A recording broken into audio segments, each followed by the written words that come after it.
Frequency Podcast Network. Stories that matter, podcasts that resonate. When I imagine what it's like to be a gig worker, I think of it like this. I would encourage you to try this too. What if I took the hourly rate that I'm paid for 40 hours a week, and instead, I only got that money when I was actively recording a podcast? All right, here's the intro for Thursday. Either this intro, which would pay me for 2 minutes, or an interview, which might pay me for 30. I would not be paid for thinking of story ideas, for keeping up to date with a diet of traumatic news events, for writing, or for researching, or planning, or promoting, or trying to get you to listen to this show. I would be paid for none of that. Also, I would starve. Welcome to the life of a gig worker, where for a whole lot of the time that you're working, you're not being paid a dime. Oh, and there's no benefits, no job protection, no recourse if the app you've been working for just kicks you out one day. As well, you provide your own car and you pay for your own gas. It kind of sucks, but it's work. And since the dawn of the era of gig work, these workers have been begging for protections. And now very, very slowly, they're getting them. Some of them anyway, in some places, like British Columbia. BC is finalizing regulations that will benefit ride-hailing and delivery workers for apps such as Uber, Lyft, Skip the Dishes, DoorDash, and others. We believe that all workers deserve protections regardless of what they do or where they're from. So what are these protections? How will they actually change these workers' lives? How might they change what you pay for having your meal delivered or being driven across town? And crucially, are they enough to make gig work in BC a real job?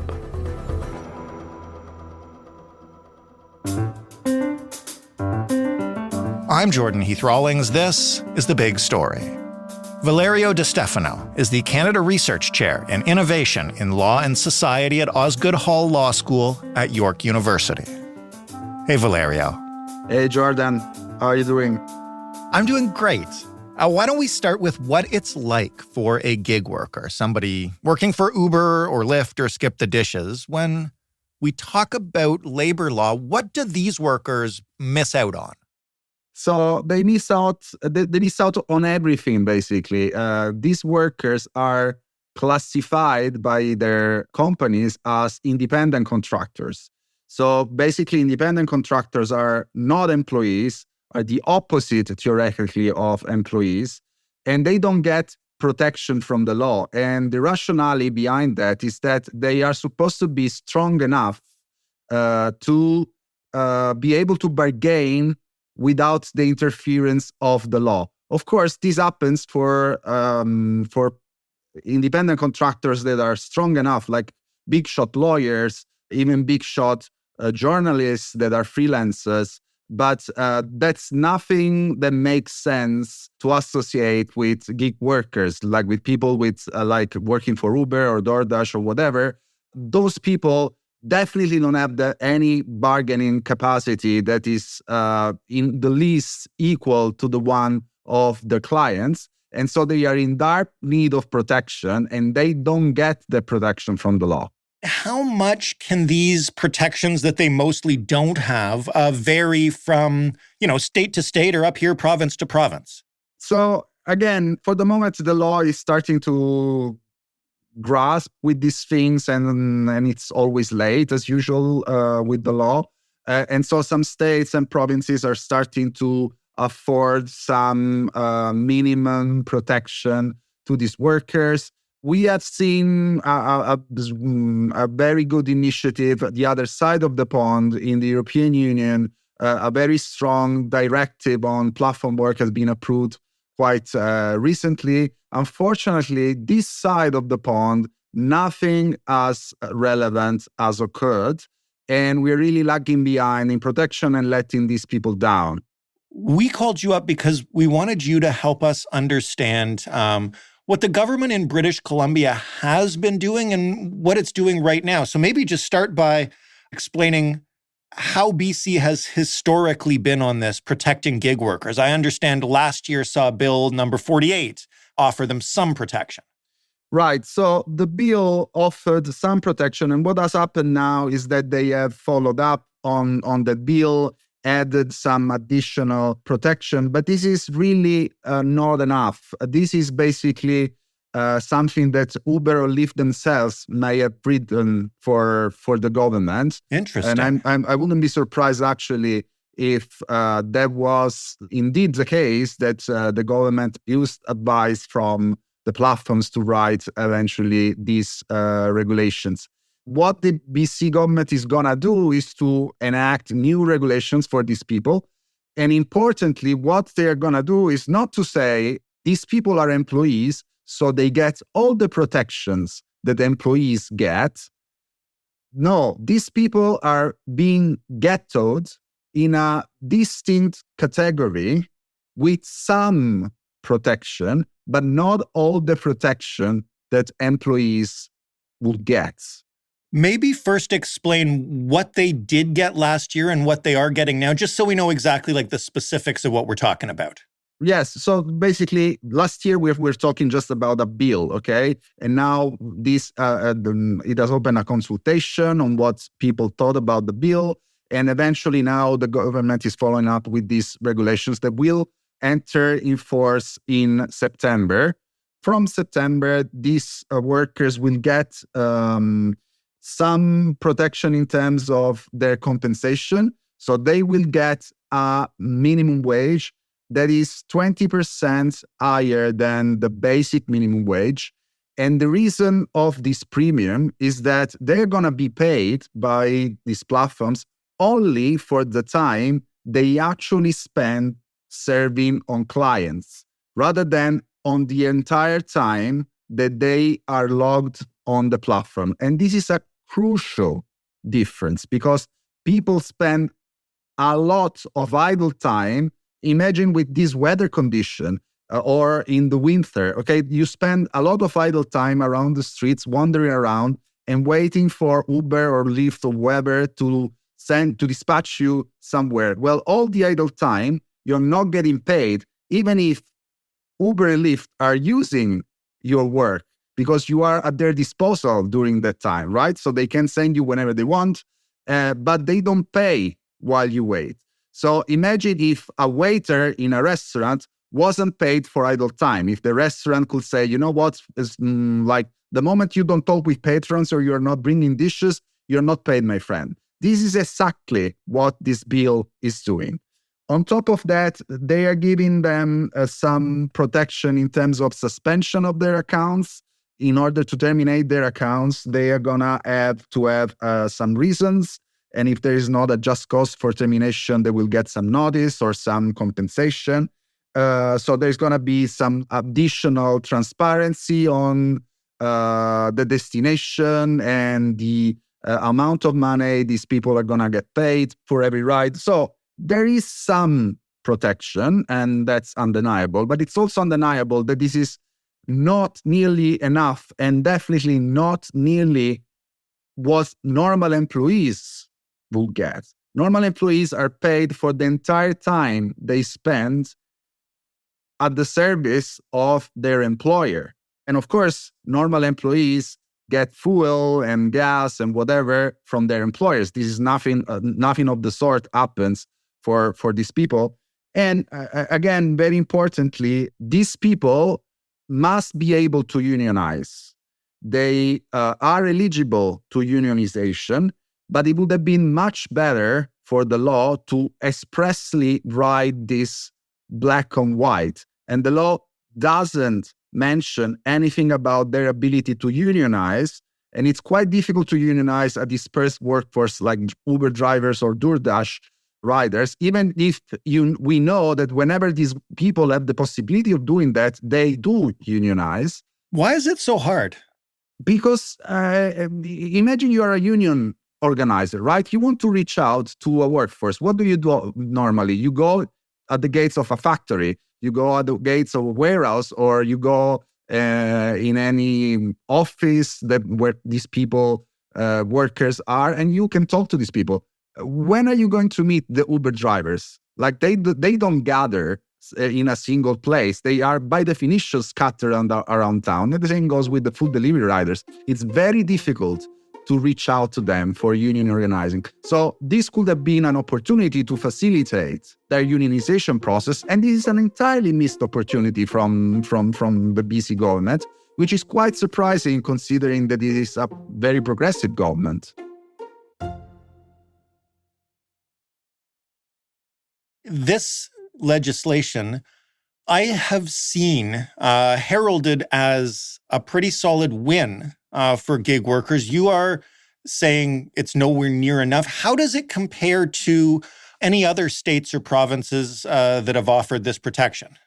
So Ontario has passed some regulations last year. They still have to come in force, but they will offer similar protection. Again, only being paid for the time you're engaged with a client, with a minimum wage, et cetera, and some transparency, the guarantee, and this is also in the BC bill, that all the tips are going to go to you. They're not going to be shared between you and the platforms. After all, you are doing the work, you should get the tip.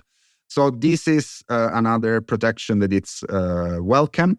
But again, unfortunately, North America is approaching this question of gig work with this idea that we should silo and separate platform workers from the rest of the workforce, when these people have absolutely all the same need for protection of all the employees and should be protected as employees. We do already have laws that function and work for employees. We don't need new laws. We don't need new statuses. We need to apply the laws that we have that already protect workers. And this is the biggest flaw that I see with the North American approach. Why have we been so reluctant to offer these workers the same kind of protection? What's different about them? Nothing is different. The only thing that is about them, the only thing that is different is about the platforms. The platforms lobby ferociously and very convincingly and very successfully, apparently, to avoid that their workers are classified as treated as any other worker in society. So it's just the platform that are strong enough, stubborn enough to lobby and have big pockets to lobby as much as they want, because their entire business model functions on their misclassification of workers. So for them, it's a vital battle to keep these people from being considered fully fledged employees. So the only thing that changes is the big pockets of the lobby behind this legislation. I mean, sorry to say that so bluntly, but that's it. The rationale that then policymakers take is that, this is technology, it is new, we don't know what to do with this thing. This is not new at all. People have been driving people around for millennia, and people have been delivering foods and packs for centuries using whatever means. There is nothing new with gig work. The only thing that is new is that you use an app to summon someone at your door to get you to the airport. But that is absolutely no good reason enough to exclude these people from the protection that they deserve. You mentioned some pretty tough regulations in the European Union, and now BC and Ontario have at least some regulations here. In the past, when these regulations have been proposed, I know some of these companies have simply threatened to stop doing business there if these regulations pass. Does that happen? What have Uber and Lyft and those folks been saying about at least attempts to regulate them in Canada and beyond? Well, they always say, if you regulate us and we don't like it, we're going to leave the market, okay? I don't think they will ever going to leave a market like BC. I mean, you really think that Uber would want to not operate in Vancouver, which is one of the richest towns in the Northern Hemisphere? That's ridiculous. That's never going to happen. The platforms withdraw from markets when they have business problems. They are not able to make ends meet. And in many cases, they are not able to make ends meet because the business model is anyway broken. So even if they were leaving, we wouldn't miss out. Someone else would replace them with a more reasonable business model. This is really a completely blunt threat, but policymakers always fall for this, okay? So you mentioned the Platform Work Directive of the EU. The EU didn't budge. Uber and Lyft lobbied as they wanted, and they threatened to leave the EU entirely if they didn't like the directive and whatever. I want to see them trying, like just go when you don't want to work in the entire EU, 500 million people. Good luck with that. The point is, what do we get from these companies? And what do we give these companies? Because if workers are not protected, workers need protection anyway. So if it's not their employer providing protection, then it's going to be us. If workers are not paid enough, they're going to show up at work sick. They are going to be a problem for circulation. They're going to be a problem because security is going to be impaired. Society will foot the bill of the savings that the companies will make out of misclassifying these people. So we are giving them a huge check with this regulation. This is actually what it's important for us to realize. How do we convince the average person of those costs that you just mentioned? Because one of the other things that I've seen discussed around the BC regulations and that Uber has said is, okay, well, we'll see how this goes, and then we'll see how much we have to raise our prices for the average consumer. And of course, we've become used to these services operating much more cheaply than a company that would typically provide those kind of regulations, right? Like a taxi company. Right. So taxi companies have all their issues, and they're definitely not a perfect universe themselves. Sure. But the point is, if you're not going to pay yourself, you're going to pay with your taxes. We are going to foot the bill anyway. Society is going to foot the bill anyway. The customers will pay, first of all, in terms of increased prices, but that is never just driven by the cost of workers, okay?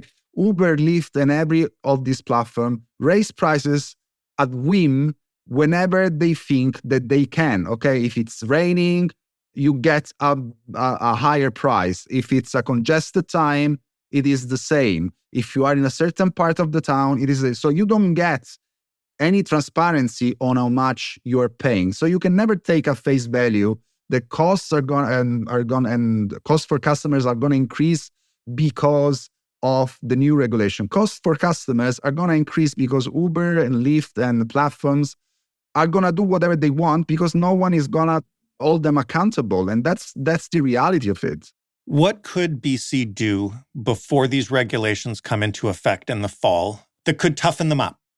Well, in my opinion, what they should do is to basically say that these people are employees and they get all the protection that employees deserve and are paid also for idle time, instead of creating this artificial premium of 20% that is not going to put workers at the same level as if they were paid for the entire time they spent on the platform.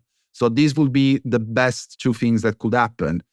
On top of that, an important thing will be to ensure and facilitate unionization of these workers. At the end of the day, this will be a real turning point for these people to have a union that bargains with Uber and Lyft directly for them. Do you think that's going to happen? I don't think that's going to happen because I think that the government is quite convinced that this is the right path to move on, and I don't see too much pressure on them to change course, unfortunately. Valerio, as always, thank you for breaking this down for us. Thanks so much. It's always a pleasure. Valerio de Stefano, Canada Research Chair in Innovation in Law and Society at Osgoode Hall Law School at York University. That was The Big Story. For more from us, head to thebigstorypodcast.ca. You can also send us some feedback or suggest a topic we should cover by emailing us, hello@thebigstorypodcast.ca, or by calling us up and leaving a voicemail at 416-935-5935. If you like this podcast and you listen to us often, tell your friends about us. Thanks for listening. I'm Jordan Heath Rawlings. We'll talk tomorrow.